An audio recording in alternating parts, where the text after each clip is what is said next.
warahmatullahi wabarakatuh. Kembali lagi bersama saya Fajar di podcast Guru Madrasah. Tentunya saya di sini tidak sendirian. Saya bersama dengan salah satu guru di MI Raihan.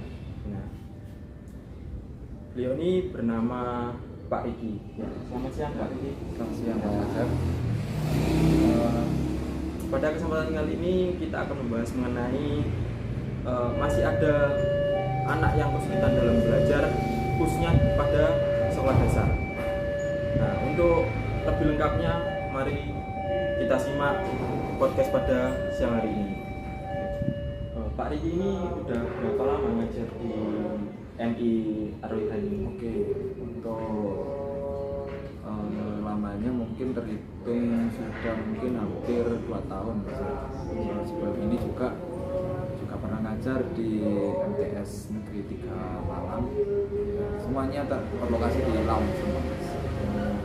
Berarti Bapak ini sudah dikatakan berpengalaman dalam mengajar di sekolah. Untuk dibilang berpengalaman mungkin masih belum, mungkin lebih punya pengalaman lah daripada yang lain. Di MI Ar-Raihan ini Bapak ini menjadi guru kelas atau menjadi guru mapel? Saya di itu jadi guru mapel, tepatnya guru mapel Vicky. Kan dalam setiap pembelajaran ini kan adakah anak yang kesulitan dalam hal menerima materi pembelajaran yang Anda ajarkan, khususnya pada materi fikih tersebut? Oke. Jadi untuk kesulitannya ya Mas ya. Untuk kesulitannya itu mungkin beragam. Nah, itu dipengaruhi oleh apa? Mungkin dipengaruhi oleh misal tingkatan kelasnya. Kelas 2, kelas 3, kelas 4 itu beda-beda Mas untuk penyampaian materinya. Untuk kelas 2 harus diberi lebih bercerita, harus lebih jelas. Sedangkan untuk kelas 4 mungkin sudah bisa diajak bernalar sedikit. Kita berikan masalah, mereka sudah bisa mulai mikir untuk menyelesaikan masalah. Tapi untuk kelas 1, kelas 2 itu mungkin masih belum Mas. Jadi harus benar-benar dibimbing, dikasih harus diberikan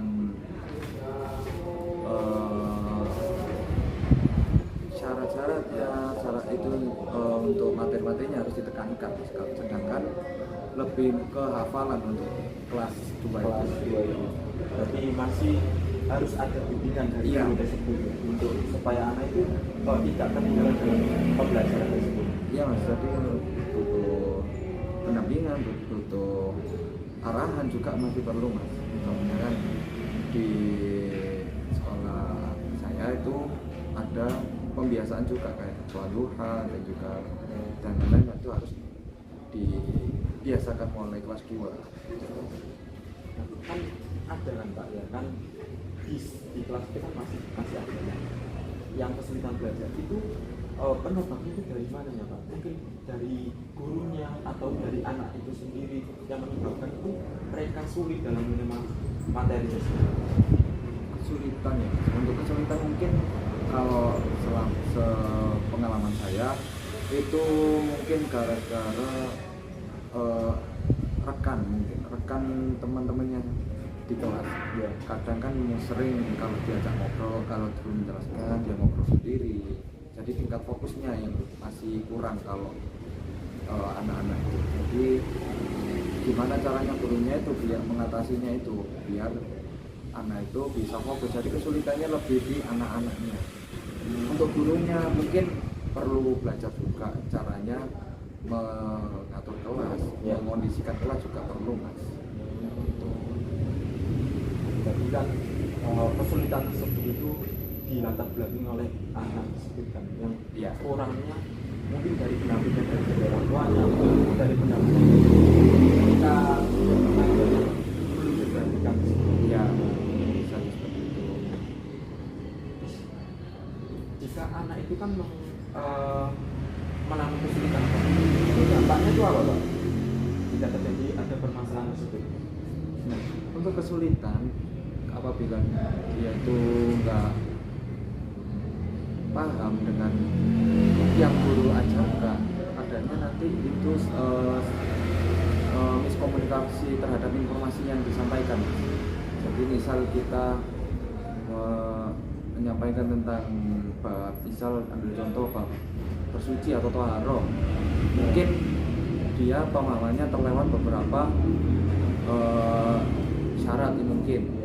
Jadi yang harusnya itu harus pakai air suci, dia tidak mendengarkan, mungkin dia tidak fokus, jadi dia melewati, jadi dia memikir pakai air apa saja bisa untuk bersuci, sedangkan untuk bersuci itu harus menggunakan air yang suci dan menyucikan juga, Mas. Jadi kayak gitu contohnya.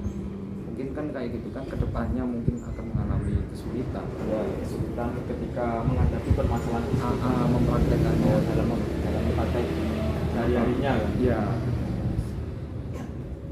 Perlu nggak Pak, Anda kan sebagai guru nih, untuk mengetahui karakteristik setiap individu anak itu dalam hal memperbaiki, dalam upaya untuk memperbaiki anak yang mengalami kesulitan dalam pembelajaran itu?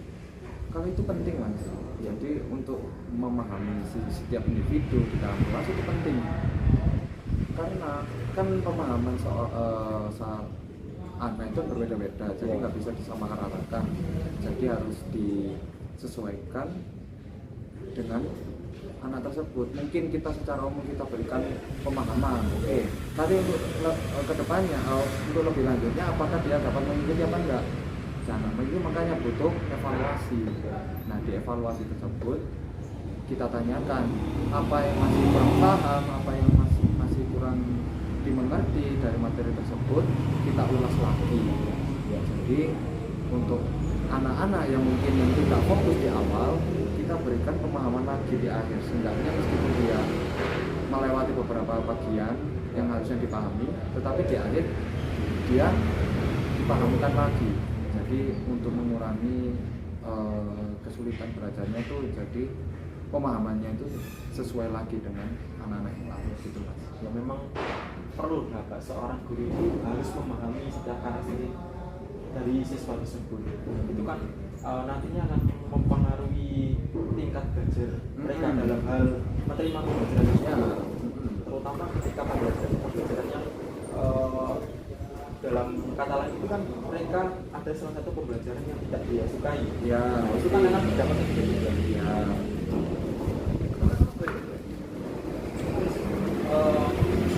Inovasi yang Anda lakukan itu bagaimana untuk mengatasi permasalahan itu? Oke, Ketika Anda mengajar. Oh gitu, untuk inovasinya mungkin saya menggunakan media-medianya yang berbeda, Mas. Iya. Kan kalau guru cuma bermodalkan ceramah, pasti anak-anak bakal jenuh, bosen. Ya. Jadi gimana caranya anak itu bisa termotivasi terus untuk belajar, jadi harus menggunakan media yang mengasihkan bagi anak-anak. Contohnya gimana, Mas?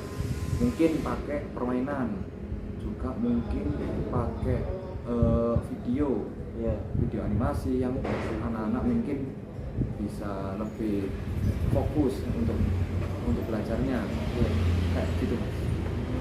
Jadi harus ada kayak media yang Mendukung. menunjang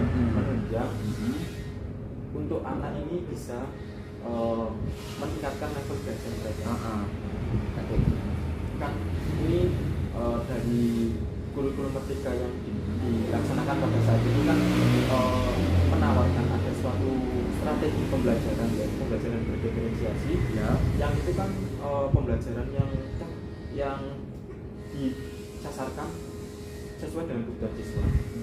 Apakah dari kurikulum yang menawarkan dari pembelajaran berdiferensiasi ini cocok untuk mengatasi kesulitan belajar siswa pada sekolah dasar? Nah, oke. Pembelajaran tersebut mungkin menurut saya cocok, Mas. Ya.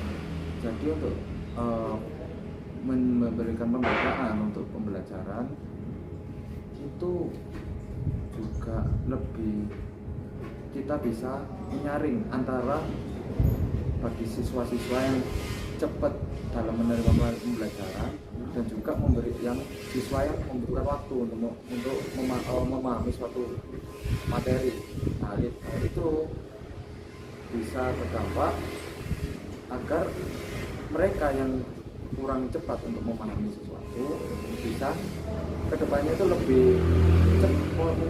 mungkin cepat enggak, mungkin lebih bisa untuk memahami materi yang ada disampaikan sama pengajarnya itu Mas. Ya, memang kan guru merdeka ini kan mengajak anak untuk lebih aktif lagi dalam segi pembelajaran. Ya mungkin ya cocoklah untuk kita terapkan sebagai salah satu solusi untuk mengatasi masalah kesulitan anak dalam pembelajaran tersebut. Anda ini kan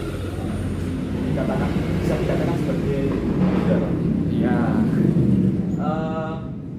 Mungkin ada nggak kayak saran atau solusi yang bisa Anda tawarkan terhadap calon-calon guru yang habis ini akan menjadi guru? Oke. Itu untuk bisa beradaptasi dengan lingkungan, beradaptasi dengan siswa-siswa, terutama untuk mengatasi permasalahan anak yang sulit dalam hal pembelajaran. Mungkin ada saran atau solusi yang ada tawarkan sebagai guru tersebut. Kalau dari saya mungkin untuk sarannya untuk calon guru-guru mungkin bisa sebelum terjun ke dunia pendidikan mungkin bisa menambahkan soft skill yang kiranya itu dibutuhkan. Contohnya apa? Public speaking, itu sangat penting untuk pembelajaran. Terus juga ada skill seperti apalagi untuk guru sekolah dasar ya, mungkin media pembelajaran. Untuk media pembelajaran mungkin itu harus menurut saya penting. Karena apa? Anak di sekolah dasar itu lebih gampang memahami sesuatu dengan cara yang berbeda, entah itu memakai permainan, entah itu memakai media. Pokok untuk calon guru mungkin bisa meningkatkan kreativitasnya untuk mencari media yang bisa diterapkan ke anak-anak dan dapat memahamkan materi-materi gitu. Nah, mungkin itulah sobat teman-teman mengenai permasalahan masih ada anak yang kesulitan dalam hal pembelajaran, mulai dari itu dilatar belakangi dari siswanya sendiri, lalu dikarenakan mungkin dari latar belakang dari lingkungannya. Nah, itu nanti akan ketika dia sudah diberikan solusi terkait pembelajaran dengan menawarkan media pembelajaran tersebut, lalu dengan strategi yaitu kurikulum merdeka dengan pembelajaran berfungsi, dan nantinya permasalahan itu akan bisa teratasi. Mungkin cukup itu saja Pak ya terkait materi masalah yang kita bahas tadi ya. Terima kasih sudah menyempatkan untuk berpodcast ke Guru Madrasah ini. Ya. Terima kasih. Wassalamualaikum warahmatullahi wabarakatuh.